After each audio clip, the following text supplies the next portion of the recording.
Mesdames et messieurs, bonjour. Bienvenue à cette deuxième émission que nous allons consacrer au blocage. Si vous n'avez pas suivi la précédente, le lien va s'afficher à gauche ou à droite de votre écran.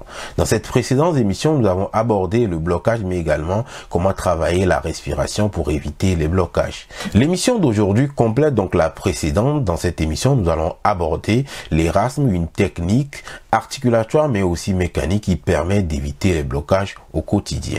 À bientôt.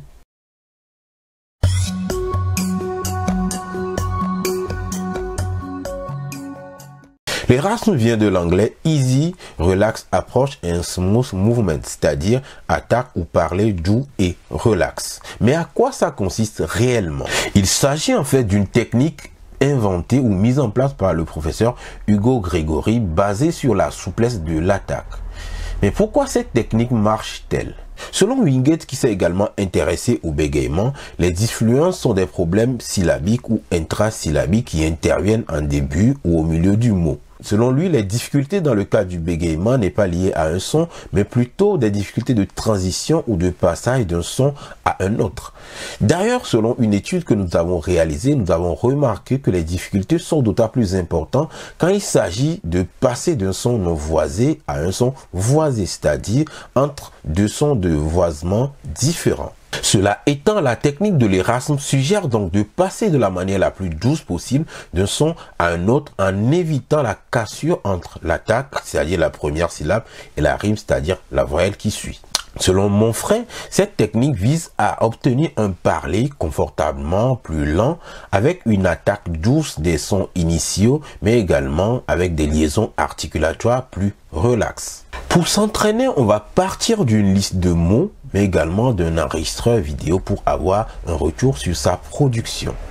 Également, la difficulté serait d'appliquer quotidiennement cette technique dans la vie de tous les jours.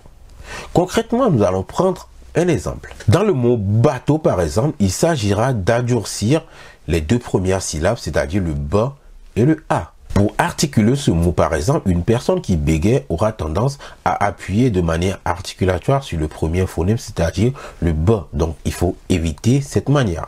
Mais comment y procéder? Au lieu de contracter les mouvements pour articuler le B, on va les relâcher, c'est-à-dire que les deux lèvres vont à peine se toucher. On va même chuchoter pour avoir un B le plus relâché possible, c'est-à-dire on peut faire du genre c'est-à-dire que les deux lèvres vont à peine se toucher et s'effleurer comme je le disais. Ensuite, nous allons ajouter la voyelle A un peu prolongée, le A, ce qui va faire un bas très souple. Ensuite, vous pouvez ajouter le reste du mot de la manière la plus normale possible. Si c'est une technique qui vous intéresse, vous pouvez vous entraîner tous les jours pour y arriver. Vous pouvez également vous rapprocher d'une orthophoniste qui vous permettra de pouvoir travailler et bien évidemment de comprendre au mieux cette technique. Vous pouvez également m'écrire sur les mystères du langage @gmail.com.